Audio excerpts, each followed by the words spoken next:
ॐ त्वमेव माताश्च पिता त्वमेव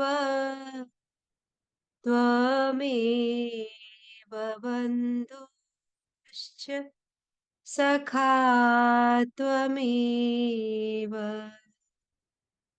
त्वमेव माताश्च पिता त्वमेव त्वमेव बन्धुश्च सखा त्वमेव त्वमेव विद्या द्रविणं त्वमेव त्वमेव विद्या द्रविणं त्वमेव त्वमेव सर्वं मम देव देव त्वमेव सर्वं मम देव देव कायेन वाचा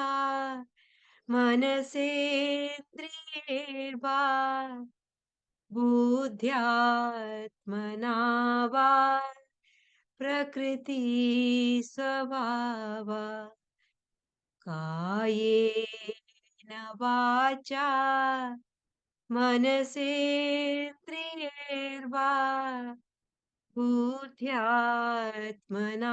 वा प्रकृति स्वभावा करोमि यद्यत् सकलं परस्मै करोमि यद्यत् सकलं परस्मै नारायणायेति समर्पयामि नारायणायेति समर्पयामि यत्रैव मनो मदीयम् तत्रैव तव स्वरूपम् यत्रैव मनो मदीयम् तत्रैव तव स्वरूपम् यत्रैव शिरो मदीयम् यत्रैव शिरो मदीयम् तत्रैव पदद्वयं ते तत्रैव पदद्वयं ते तत्रैव पदद्वयं ते. Namaste, my dear brothers and sisters. The 11 blessings of the Mother and Sri Aurobindo to all of you from Sri Aurobindo Ashram Delhi branch. This Sanskrit devotional song, very familiar to most of us, addresses the divine as our parents, our guardian, our friend, our everything.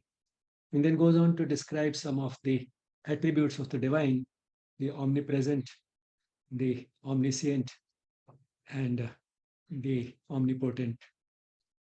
And the devotee finds him in everything. Wherever he turns, he finds the same one, the one divine. My Sanskrit is not good enough to actually give you the proper sort of translation, but this is the sort of sense one can make out from the beautiful chant which you heard in the melodious voice of Minati.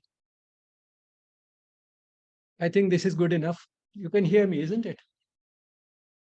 Okay. Today, Aditi is traveling, and therefore we had a live bhajan. Uh, I don't know how to play the video. Like you, I'm also quite ignorant about this technology. Uh, but anyway, you so long as you can hear me, it's fine. And very soon, in any case, we'll be going to screen sharing. So today's topic is the bony framework of the body, the skeleton.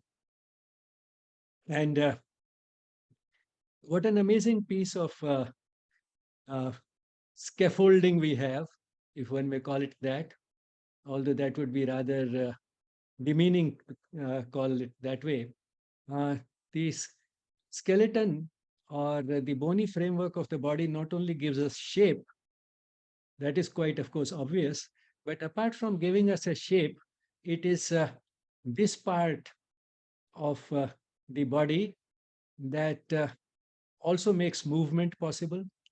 And one can see, therefore, how much of engineering would have gone into it so that this bony framework is hard, it is strong, it allows for mobility, and then it allows for protection. It protects so many delicate parts of the body, the skull protecting the brain, the rib cage protecting the lungs and the heart, and the backbone, which is truly speaking the backbone of the body, which keeps us erect and in shape, uh, protecting also the spinal cord.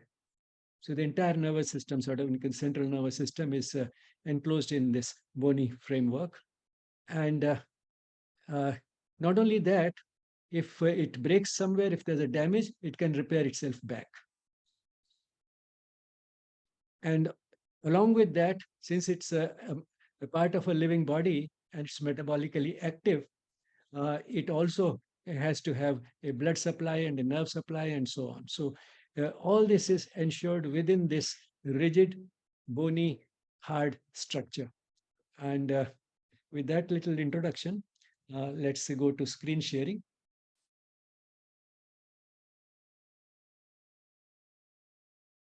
The topic today is the skeleton. And this course, as well as all the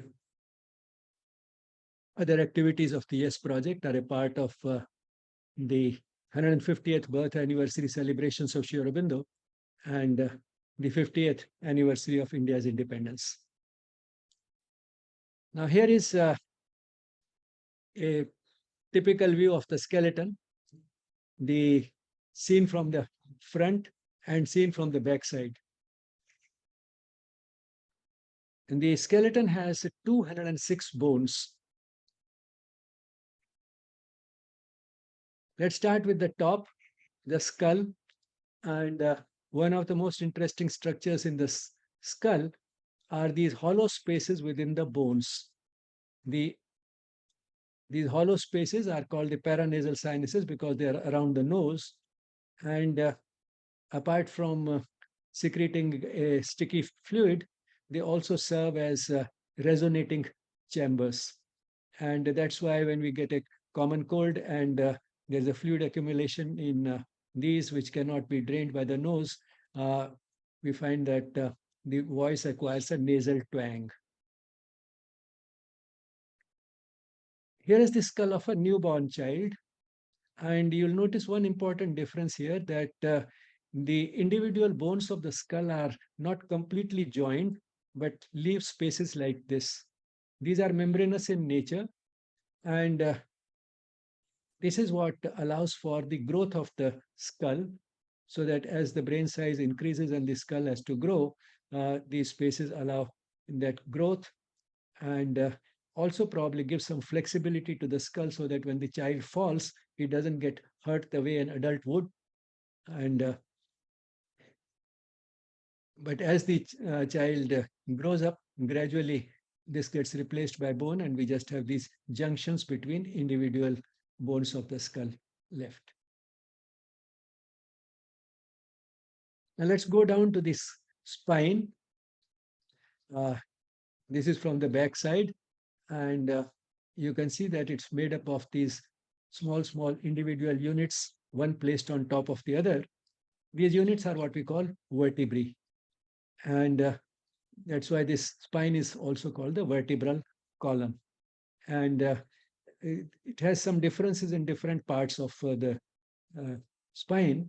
Uh, on the top, we have the cervical vertebrae. Cervical, refers to the neck, whether it is the neck of the body or any other organ, say like the uterus also has a cervix.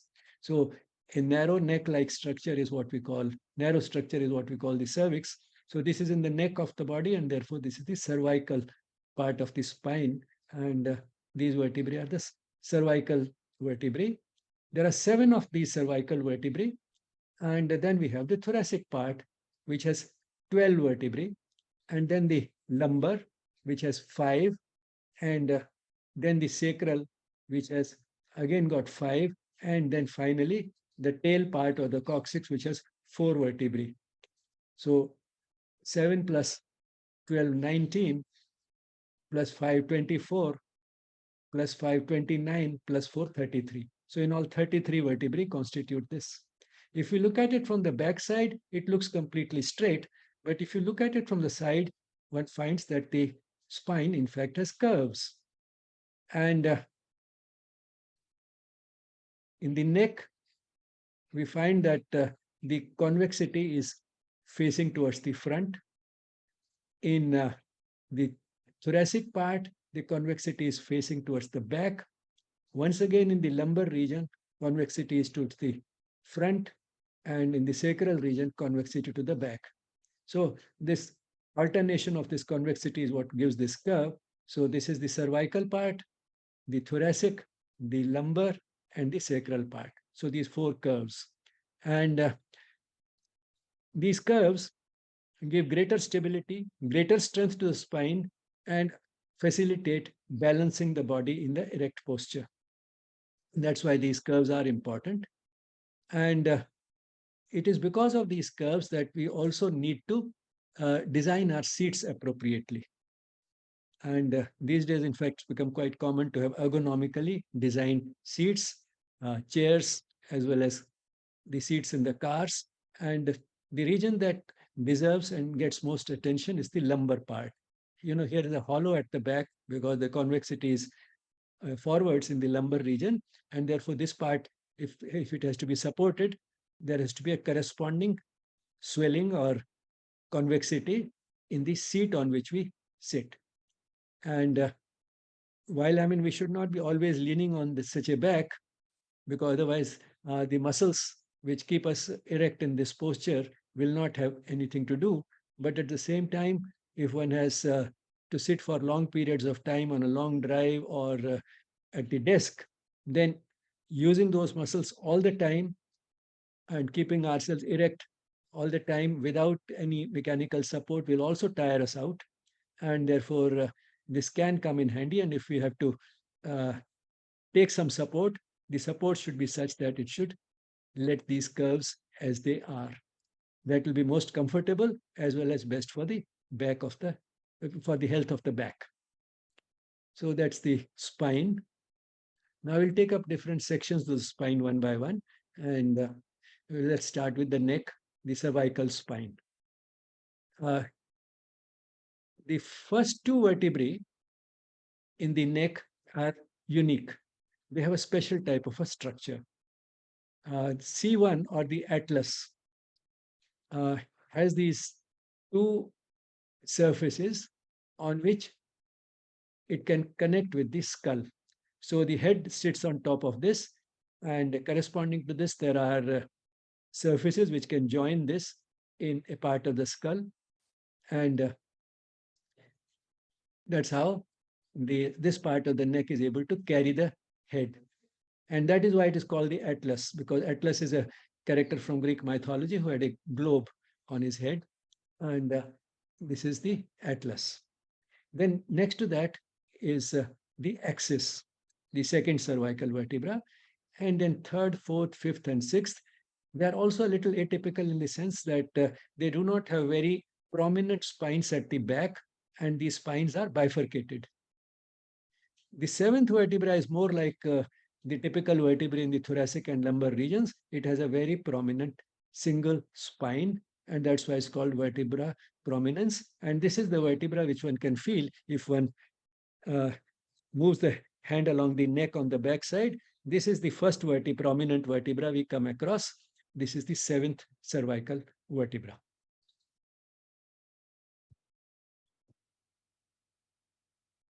Now, this is a view of this a picture of this Greek mythological character Atlas with the globe on his head. The legend goes that in the fight with the demons, the fight between the demons and the gods is something which is universal, the positive and the negative forces in the world. So in that fight, Atlas took the side of the demons, and therefore, as a punishment, he was asked to carry heaven, and then fearing hell, he ended up carrying the sky, and eventually, now the legend has got sort of distorted a bit, and now it is shown that he's carrying the globe as punishment for having sided with the demons. But at the same time, because of his strength and maybe some other virtues, and with antiquity, this stigma has been lost, also sometimes given a great deal of respect. And because he carries this world on top of that, from that, we get the word Atlas, which is also used for a collection of maps, books which have collection of maps. The entire world or some part of the world is also called an atlas. So atlas is the first cervical vertebra. Now let's have a closer look at this atlas, the cervical vertebra. Now these are the surfaces which are connected to the skull, and that it is on these that the head rests. And since the head is so big, you can understand that these surfaces are quite big. In fact, the first cervical vertebra, the atlas, is hardly more than a bony ring with these two big surfaces on which can rest the skull. When we say yes, this should also allow movement. Then it is at these joints that this movement takes place, and we are able to say yes. So this is the junction with the skull, which allows us to move our head in such a way that we say yes. And this is the second one. Now, in the second one, you can see that there's a big prominent protuberance which goes through the first vertebra at this point. There's a star here and there's a star here to indicate that this protuberance juts out of this. And the result is now this can rotate. This can rotate around this. So this forms a sort of a pivot around which the first cervical vertebra can rotate. And that is how we are able to say no. So this protuberance in the second cervical vertebra allows us to say no. So this is for nodding, and this is for shaking the head, the yes and no. Now we move a little down to the thoracic vertebrae. And you can see on over here, a few thoracic vertebrae, one on top of the other. These are the spines at the back, which we can feel. And these are the vertebral bodies. And between individual vertebral bodies is the intervertebral disc separating them. Now, this disc has a very tough fibrous ring, at the center of which there's again a tough but jelly-like structure which can change its shape easily. And that's what allows for movement here. So there's strength and mobility combined because of these discs which separate the vertebrae. Now here is one vertebra looked at from the top, and this is the vertebral body. This is the body. These are the two on the sides, and it is at these points here and here that we have the ribs attached, and it is here that we have the vertebrae joined to one another, and here you have the spine which juts out at the back. And here is this important cavity in the center, at the center of which lies the spinal cord, which is an extension of the brain. and it is protected here. Now, the spinal cord uh, just doesn't have to be there. It also has nerves going to it and nerves coming out of it. And that is made possible because at this point, when individual vertebrae are joined, there's left behind a little hole. And you can see here a spinal nerve coming out of this. This is the spinal nerve.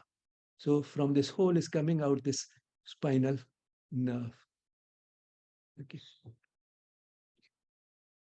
So you can see what delicate piece of engineering there is. This is the vertebra shown, a little enlarged, the same thing.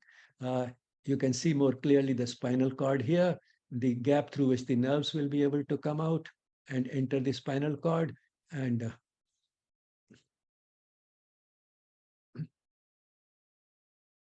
here is the thoracic spine, a little enlarged. You can see the spinal nerve coming out of this here and the intervertebral discs. Now these discs, when there's no weight on the spine, are relaxed and they get a little compressed when we carry a weight and they have to carry some weight. Not only that, our body itself has some weight and therefore they are not as relaxed, completely relaxed when we are erect. It's when we lie down that they become completely relaxed. In the standing posture, the discs would be compressed a little bit.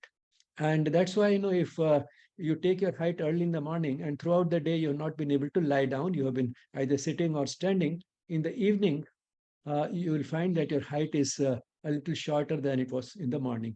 That's because throughout the day, these intervertebral discs, they have been compressed a bit like this, and that's why the height becomes a little shorter. Now, this is something, again, important to know because the decompression, that is relieving this type of pressure on the discs, is helpful in preventing back pain. And that's why one may not sleep in the afternoon, but even if you lie down for 15 minutes in the afternoon, just being in the lying down posture for 15 minutes allows these discs to decompress. And you can see that that makes a lot of difference because instead of 8 hours of sleep and 16 hours of wakefulness, when these discs are getting compressed, so instead of 8 plus 16, that is 16 hours of compression and 8 hours of relief at night, instead of that, it becomes 8 plus 8 plus 8. So you break the 16-hour of waking period into two, you allow a short gap for the disc to decompress in the afternoon. So that is the importance of the afternoon lying down. Even if it's not a nap, even if you don't sleep, just for 15 minutes, if you lie down, it can help in preventing help. Not that it by itself will prevent back pain completely. We'll talk about back pain in greater detail in YES.04, the next course. But this is something which I thought at this point could be brought out. Why it is helpful to lie down in the afternoons to prevent back pain. So you can see a bit of compression here. Now, suppose the compression is too much, which is not necessarily because we are carrying too much of weight, although that could be one of the things that could produce an undue compression. But this undue compression can also be because the surrounding muscles have become weaker. Because the strength of the back depends only partly on the bony structure and these intervertebral discs. A lot of protection to the back is because of the surrounding muscles of the back, as well as in the front, the muscles of the abdomen. And sort of to put it briefly and simply, whenever we carry a weight, there's a reflex contraction of these muscles, muscles in front, in the abdominal muscles and the muscles at the back. There's a reflex contraction. So the result is that the entire belly becomes one round rigid cylinder. So the spine is only a part of that cylinder at that point. And if the weight is spread out over this entire cylinder, the pressure on each part of the cylinder is very much reduced. Because the pressure depends upon the weight, that is the force, divided by the area. So you expanded the area because the entire belly has become one rigid cylinder, which is sharing that weight. To understand this further, you can visualize like this. Suppose there is sand somewhere, and you stand on that sand. Wherever you stand, you leave behind a depression wherever your feet are. Okay. Then you lie down on the same sand. You hardly leave any impression there. The weight of the body is the same. Why is it that feet leave behind an impression when you are standing, but the back does not leave behind much of an impression when you are lying down? It's because when we are lying down, the weight of the body is being shared by that entire surface area of the back, which is much bigger than the surface area of the feet. And therefore, the pressure created by the feet in the standing posture on that same sand is much greater than the pressure created by lying down on the same sand. Okay. So here, because of the contraction of the muscles of the belly and the back, the weight is spread out over this entire cylinder. And that is why the pressure is less. And therefore, the strength of these muscles is important. So back pain, in fact, is more often a problem of the weakness of the muscles than any defect in the spine. But then whether it is because of an injury or whether it is because of carrying too much weight or whether it is because of, which is more common, because of the weakness of the muscles, there can be an undue compression of these discs, and that can sometimes lead to these discs, instead of remaining confined to this space, bulging out. So this is that tough fibrous ring, and this is that jelly-like center, and this whole thing has got a little more flattened than it should be, and part of it is jutting out instead of staying within this space. And you can see the result is that it is through this hole that the nerves are coming out, and therefore the spinal cord has got a little twisted. These nerves are being pressed, and that is what makes actually this situation a little more serious, because pressure on these nerves could eventually lead to a paralysis. But of course, that is an advanced stage. Most of the time, one is able to take care of back pain without reaching that stage. But one can understand why there is pain because of the pressure and why eventually it could lead to paralysis.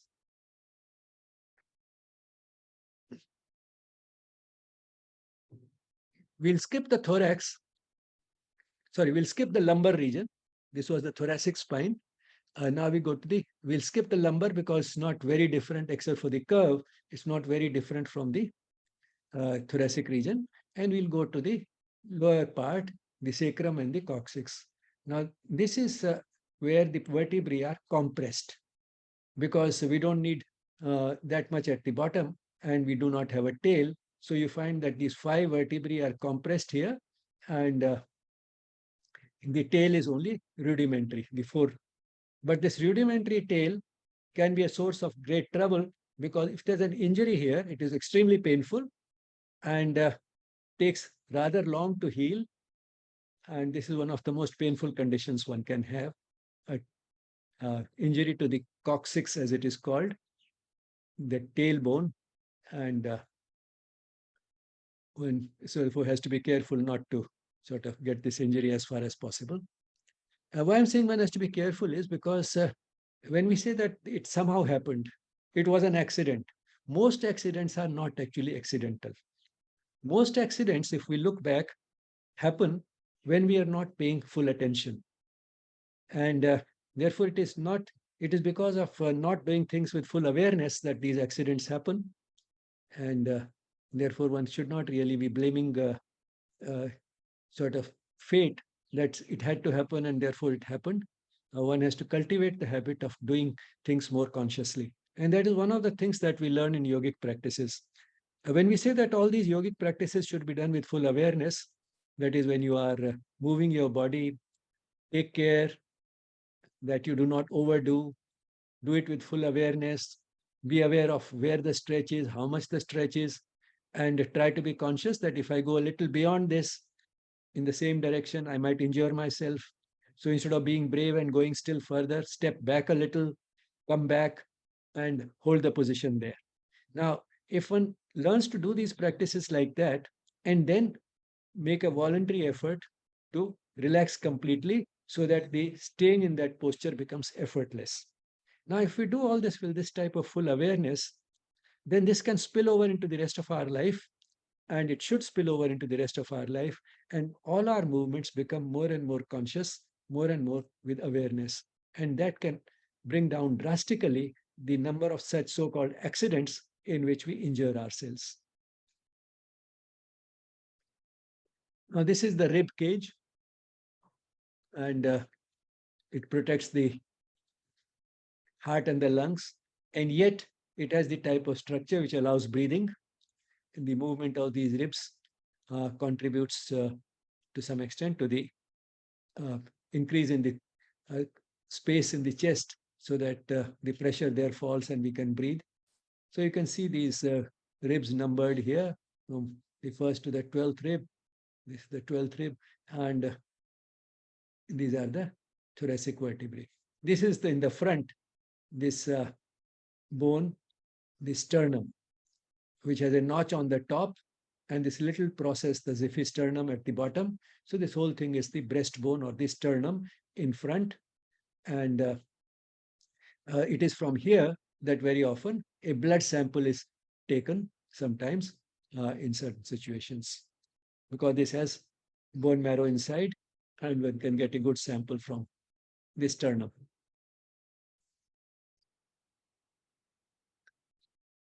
Now we go to the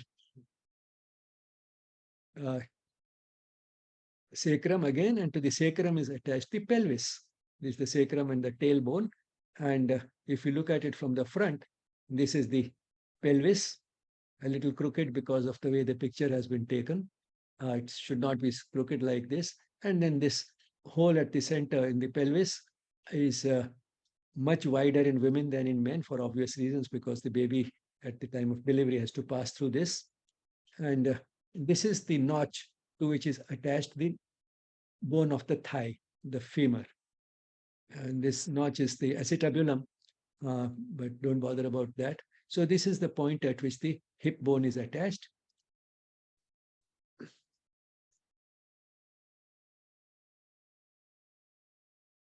Now this, we come to the extremities or the limbs. Technically we call them the extremities. The arm is the superior extremity and the leg is the inferior extremity. And why we do that is because we want to be a little more sort of specific. Arm technically is only the upper arm here. This is the forearm. And for the whole arm, we use the term superior extremity. And the leg, the inferior extremity, in strictly speaking, the leg is only the lower part. This part is the thigh. So thigh and the leg together are sometimes called just the leg or the inferior extremity. So anyway, so the arm starts with the shoulder, and this bone, humerus, has a ball at the top which fits into a socket in this shoulder blade. The shoulder blade is the scapula, into which fits this ball-like structure of this bone, the humerus. It's not exactly very humorous. If anything, it is the ulna, which is called the funny bone, because you can have a tickling sensation here if you press yourself. But this is the humerus, which is joined to these two bones of the forearm, the radius towards the outside and ulna towards the inside. Outside and inside, is based on standing in the front with your palms facing outwards. So palms facing in the front. That is what we call the anatomical position. So to avoid confusion, all this inside, outside, inside is medial and outside is lateral. All this is in terms of the standard anatomical position in which a person is standing erect with the arms hanging down and the palms in the front. So this is the humerus, and the radius towards the outside or laterally, and ulna towards the inside or medially. And these are the hand bones. In the leg, this again, we have a ball here which fits into the socket of the pelvis. And the thigh bone is called the femur. And this then is joined to two bones in the leg, the tibia towards the inside and fibula towards the outside. And this is the knee joint here. And in front of the knee joint is this kneecap or the patella.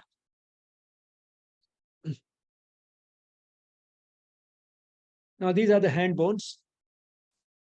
The radius and the ulna coming from the arm, the radius towards the outside, that is towards the side of the thumb, and the ulna towards the inside. And the first set of the small bones, 8 bones, are the carpals. And to these are attached these 3 bones, which look like tiny long bones, the type of long bones we had here in the humerus and all. They look like that, but they're very tiny compared to that. These are the metacarpals. And then we have the phalanges. Metacarpals here, and then the 3 phalanges here. So carpals, metacarpals, and the phalanges. Now these, the names are not important, but you'll understand why I'm giving you these names of these 8 carpal bones. Starting from here, we have the scaphoid, lunate, racquetrum, and pisiform. Pisiform, you see, is that ball-like bone, a small rounded ball-like bone, which can sometimes get injured, say, while catching a ball or something, and a cricket ball coming with great force and so on. It can get injured, and it can be, again, a very painful injury. This little bone. And then there are, in the second row, trapezium, trapezoid, capitate, and hamate. Now, why I told you this was because medical students often coin a mnemonic to remember the sequence of these. Snehlata, tinde paka, pinde tere kache hain. Snehlata, scaphoid and lunate, and pinde paka, racquetrum, and pisiform, and then tinde tere kache hain, TTCH, trapezium, trapezoid, capitate, and hamate. So that's how they remember the sequence. In fact, there's a book of mnemonics also, which gives you a very large number of such things which make it a little easier for a student to learn anatomy and remember some of these names. So the carpals, the metacarpals, and then the phalanges. So these are the hand bones. Similarly, we have the bone at the feet, this big one, which gives us that protuberance at the back and the heel, the calcaneus. And this is in the hand, we have carpals. Here we call them tarsals. So the tarsals, the metatarsals, and then the phalanges again in the feet. If you look at the side of a foot, then you find that it has an arch like this. This is the longitudinal arch. It's raised upwards from the ground here. And a similar arch also across like this, the transverse arch. So these bones are sort of made in such a way, and the ligaments and muscles around them are in such a way that we have this shape. And the shape is maintained primarily by the ligaments.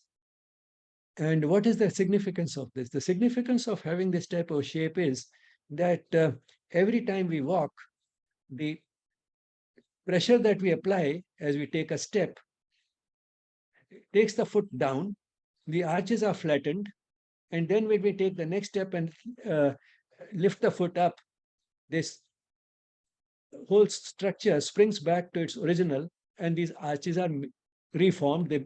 They come, the arches, we get the arches once again.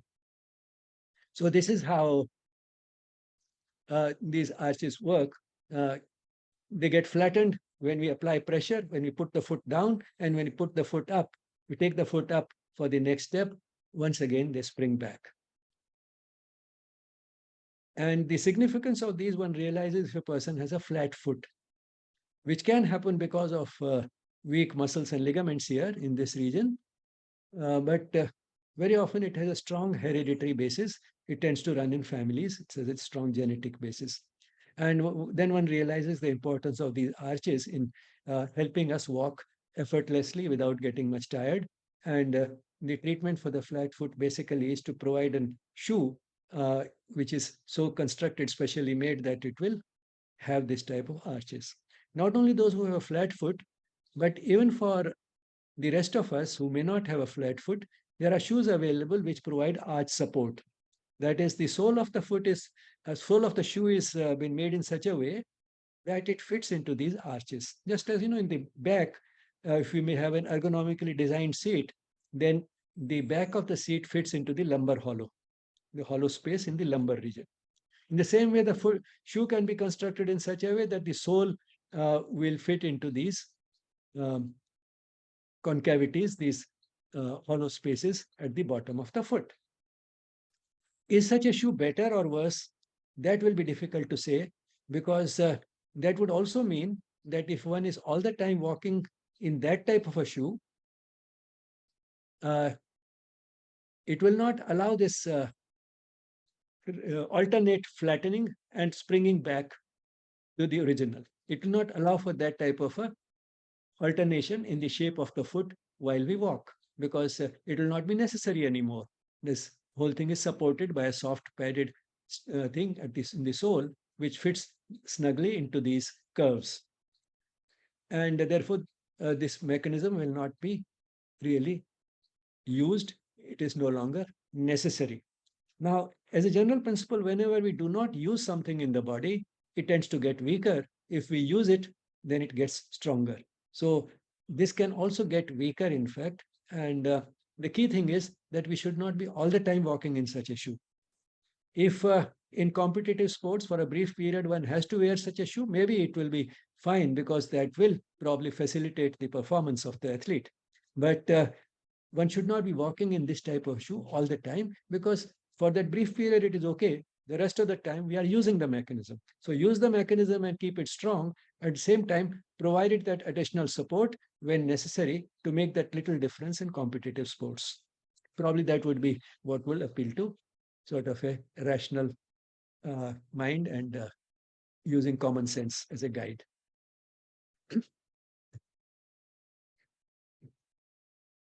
Now let's get a little deeper into the structure of the bone. And this is a long bone like the humerus or the femur, the bone in the arm or the thigh. And you find that it has an epiphysis on the top, which is a different type of bone called the spongy bone. And then a metaphysis, which is a sort of a junction between the spongy bone and the bone that follows. And the diaphysis, that the long shaft, which is a different type of bone called the compact bone. Now, what is the difference and why it is so? This, in fact, goes back to the development of the bone. To start with, the bone is more like cartilage. Cartilage, is like a cushion. And the whole bone has a cushion-like structure.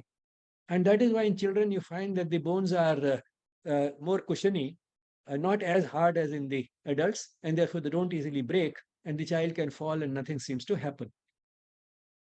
But then that is not how one can be all the time, because eventually the person has to not just be lying down or crawl, the person has to stand, and we need stronger bones.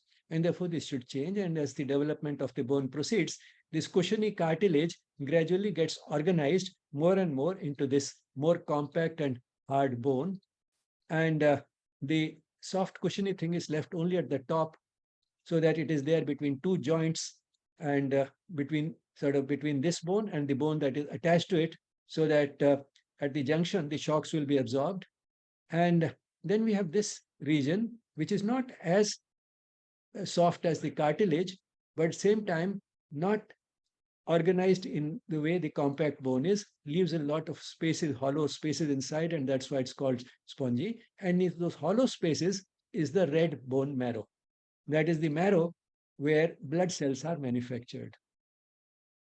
And as the growth takes place, at the junction of the final, there is a clear-cut demarcation between the spongy bone and this. So starting with a gradual transition, there is finally a hardening of this boundary, and at the boundary we are left with what is called the epiphyseal line. And once this line has formed, the bone cannot grow any longer anymore, and therefore the person cannot grow any taller. And that is what happens at a certain age, around say between 16 to 18 in boys and around 14, 15 in girls, because this growth is accelerated by the sex hormones, androgens and estrogens, both. This growth of the bone and the growth of the body in general is encouraged by those hormones. But then these same hormones, after a certain stage, start uh, encouraging the growth here in such a way that the development proceeds faster, and eventually this epiphyseal line is formed and no further growth can take place. So arresting of the growth is also brought about by the same hormones. And that is why during puberty, to start with, there's a growth spurt, and then after a few years, the growth stops completely. And this closure or stoppage of the growth, formation of this epiphyseal line, is promoted more by estrogens than by androgens, that is by female sex hormones than by the male sex hormones. And that is why the growth stops earlier in women than in men. But then you might ask that, do both men and women have both androgens and estrogens? Yes, both men and women have androgens and estrogens.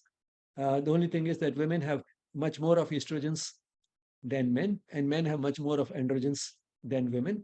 But both the genders have both these types of hormones.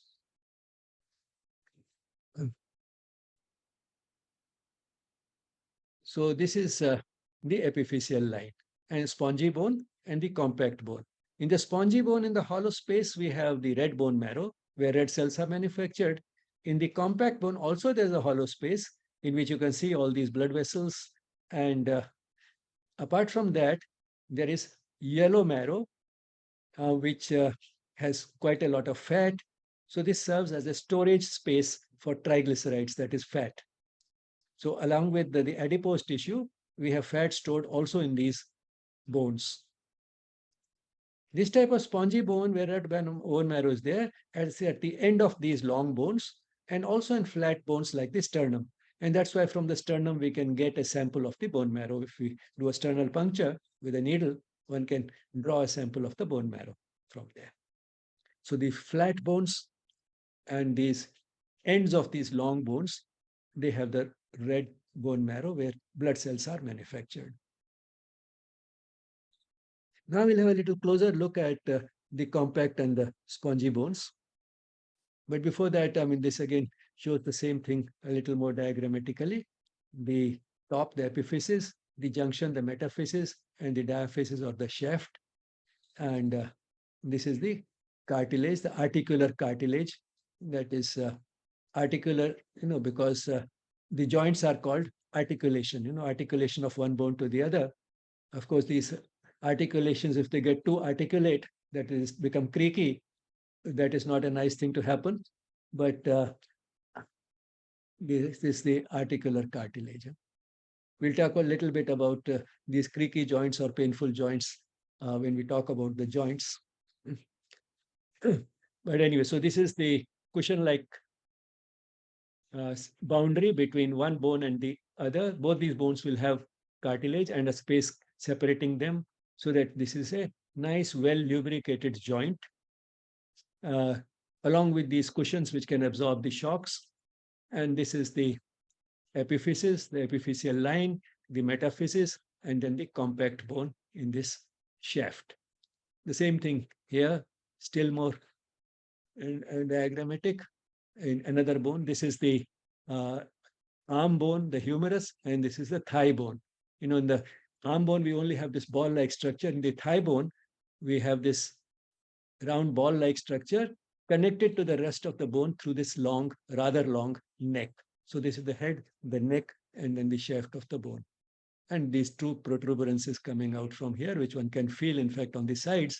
If you feel this out, or the hip on the side, you can feel this protuberance, the greater trochanter. So this is the thigh bone.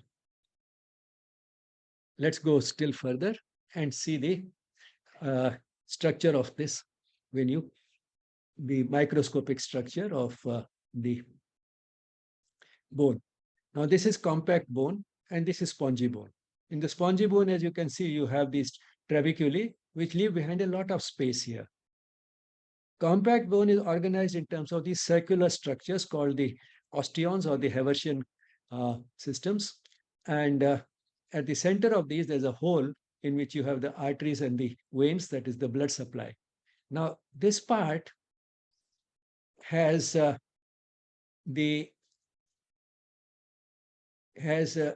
framework of collagen fibers. Collagen fibers, are fibers with great tensile strength, which means they're extremely strong. You can pull them a lot, and yet they will not break. But same time, they are fibers, so they can bend. They can bend, but they will not break. You can stretch them a lot without their breaking. So that forms the sort of framework. That forms the framework of these units, these circular units. And that is what, are these lines. And then you have filling up the spaces between these, this framework of collagen fibers. You have material which has calcium salts, which are extremely hard. So you have extremely hard material filling these spaces between this left behind in this framework formed by these fibers with great tensile strength. And what creates this type of a structure? These cells, the osteocytes. This is a further enlargement of a bit of this, and you can see these are the osteocytes, and this is that network of fibers, and this is the spaces which are filled with calcium salts, which are extremely hard. Now, what does it remind you of? It probably reminds you of reinforced concrete. We have steel rods or iron rods, and in the spaces, we have concrete and cement. And you have a very similar structure here. Nature invented reinforced concrete much earlier, and the type of strength we have here is quite comparable to the strongest structures that we build. Further, the structures that we build, they're not metabolically active, and they're not living tissues. And whereas here there's a blood supply, and this is a living tissue, and if it is damaged, it can repair itself back to health.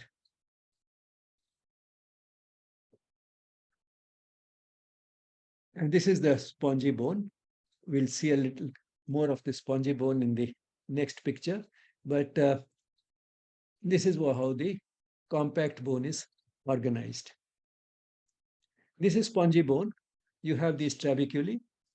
And if you cut a part of this open, you find that basically the structure of these trabeculae is again similar in the sense that we have a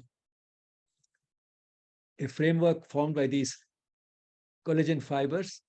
Collagen is a type of protein, and these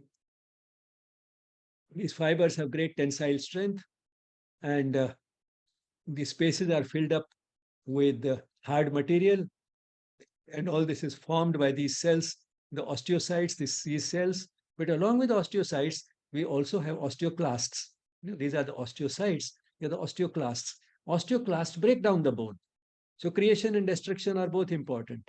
Why is breaking down the bone important? For remodeling it.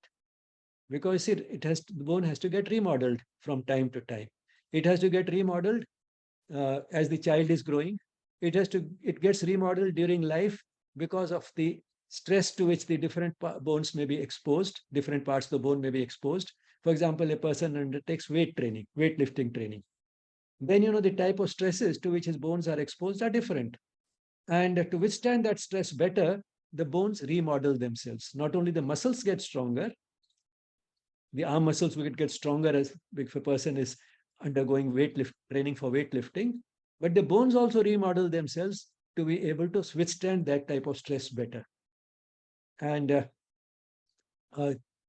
that is why we need destruction. And this remodeling is also required when a fracture is repairing itself, so that it remodels itself back along the same lines as the original, and in keeping with the type of stress to which the bone is exposed as the fracture is recovering.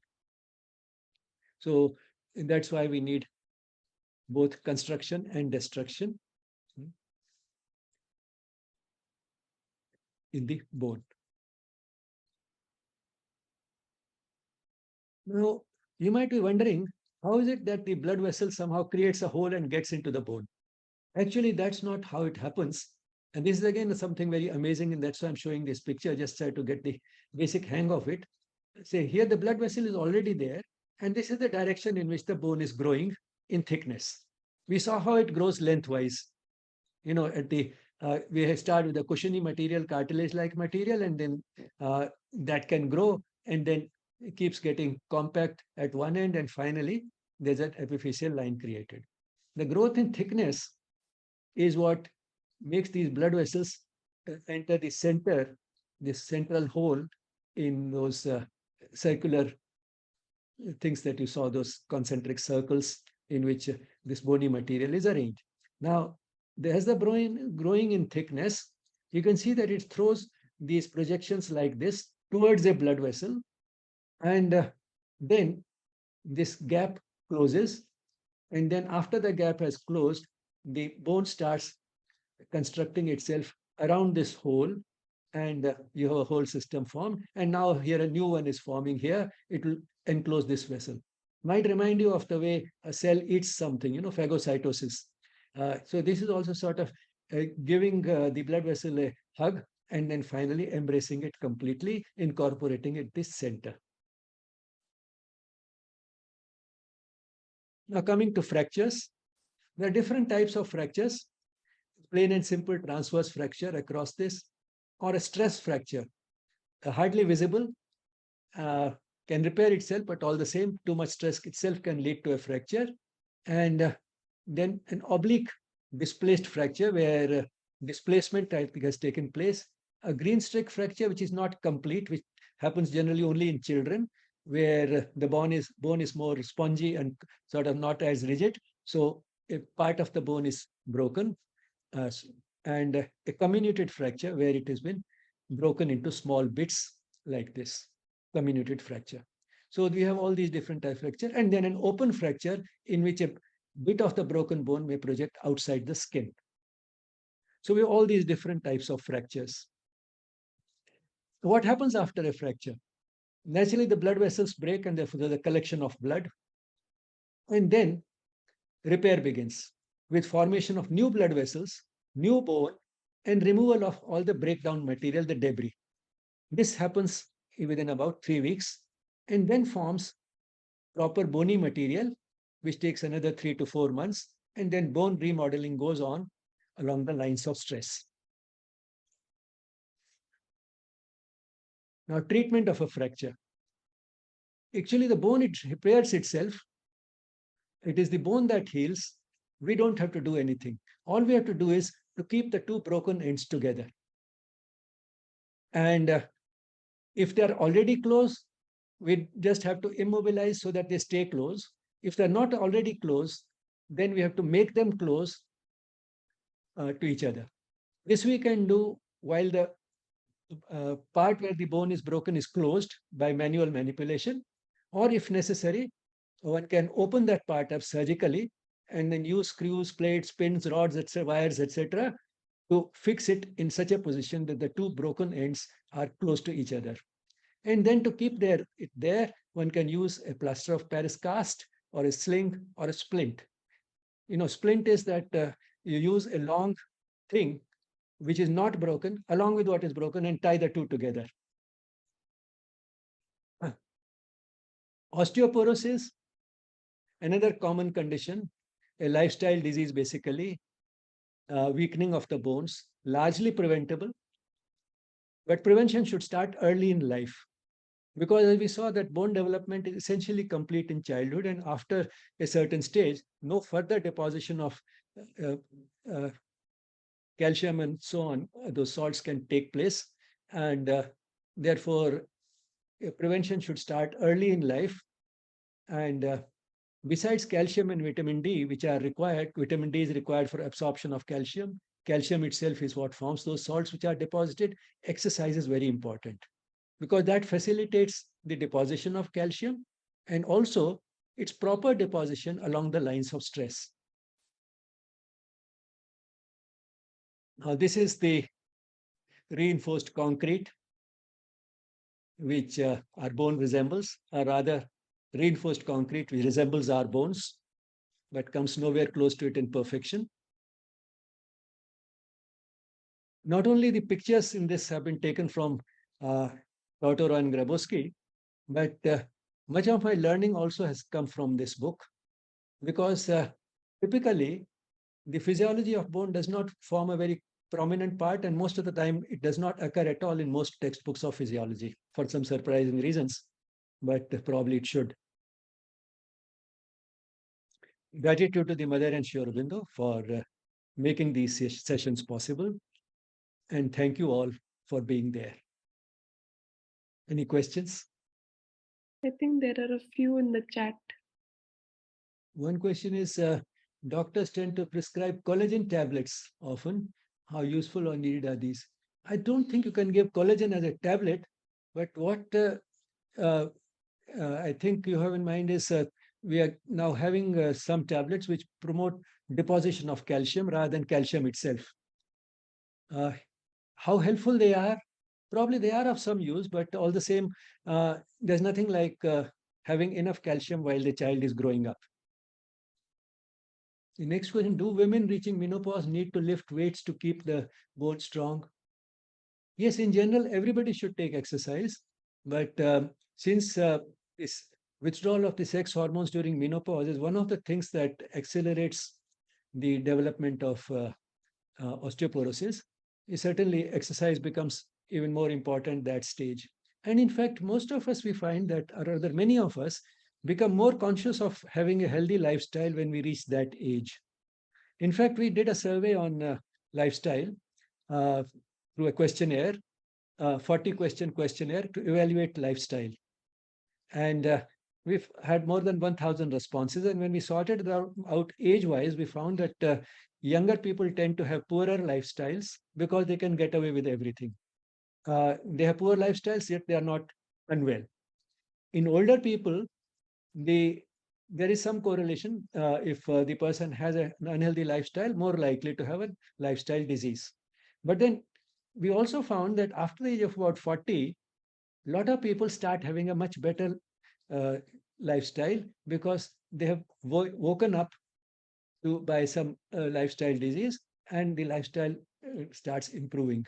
So around 40, 50, when a woman is going to menopause, that also seems to be typically the age at which many of us become more conscious of having a healthier lifestyle and start making those changes. Including that will include physical activity, and that is helpful because while I mean it's better to start early, but it's never too late to begin. I don't like taking this. Next question is, I don't like taking any supplements. I'm in my 60s, but have not been taking calcium supplements. I drink milk and eat dahi regularly. Must I take calcium supplements? No, you don't have to, because uh, the dictum is that if you are taking a healthy diet, a balanced diet, one does not need any supplements. Supplements in moderation are a sort of an insurance policy that just in case there's a deficiency, it will take care of it. And to some extent, yes, it does work that way and doesn't do much harm. Probably it doesn't do any harm at all, provided the supplement is taken in moderation. Moderate doses, not mega doses. In case of calcium, particularly, larger doses could do harm because there is some indication that too heavy a dose of calcium regularly taken, if taken regularly, a large dose of calcium, it could probably increase the possibility of heart disease. Also noted that vitamin D is critical for absorption of calcium. How much vitamin D should one take and for how long? Well, these are things which we need on a daily basis, things like vitamin D. And uh, in case of vitamin D, one helpful thing is that it is also stored in the body, it's stored in the liver.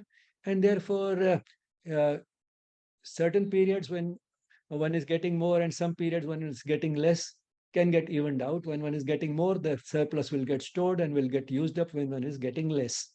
This probably would apply to the natural cycle because vitamin D, as you know, is manufactured in the skin with the help of sunlight. And therefore, in the seasons when the person is exposed more to sunlight, more vitamin D would be manufactured and then stored and then used up when one is not exposed much to the sunlight. The weather is not proper for too much exposure to sunlight. But then we hardly live in tune with nature these days. And the result is that vitamin D deficiency is pretty common. But then the solution to that is again not mega doses. Perhaps a regular supplement in moderate doses would be better. But as a sort of expedient, since vitamin D can be stored, one can give higher doses for short periods, say for 3 months or so, and then uh, check again after a year and find out if you need more vitamin D. Having said that, uh, I feel that what is commonly being given, that is 60,000 units of vitamin D in single dose, day after day for up to a week or more, is something which is a little too heavy a dose. And why I'm saying that is because the vitamin D requirement traditionally was thought to be about 400 units a day. Now, this has been revised for many vitamins, including vitamin D, because the amount that is just enough to prevent deficiency is less than the amount that is needed for optimal health. Which means that if the amount needed for preventing deficiency is 400 units, for optimal health, it may be higher. Let's take outer limit 1000 units of vitamin D a day. And let's also assume that the person is getting vitamin D from no other source. With both these assumptions also, 60,000 units is a 2 month supply. To give up 2 months supply every day for a whole week, I think is a little too large a dose. And although it is being tolerated and people are not having any obvious problem because of it, but then some of the problems could be subtle. Some of the problems could show up after a longer period. And therefore, I would suggest that one should not go in for such a heavy dose as 60,000 units a day. And one easy solution that I tell people who seek my advice and I apply it to myself also is that you can have a sachet having 60,000 units. And if there are 4 people in the family, divide it into 4 and let each person take 1/4 of the sachet, 15,000 units each. So that makes it much safer than taking all the 60,000 units for one person. But vitamin D is important for absorption of calcium. It leads to the formation of a calcium binding protein in the small intestine. And that is how the intestine is able to absorb vitamin D only if there's that calcium binding protein. And for manufacturing that calcium binding protein, we need vitamin D. Do we need to carry heavy weights for good bone health?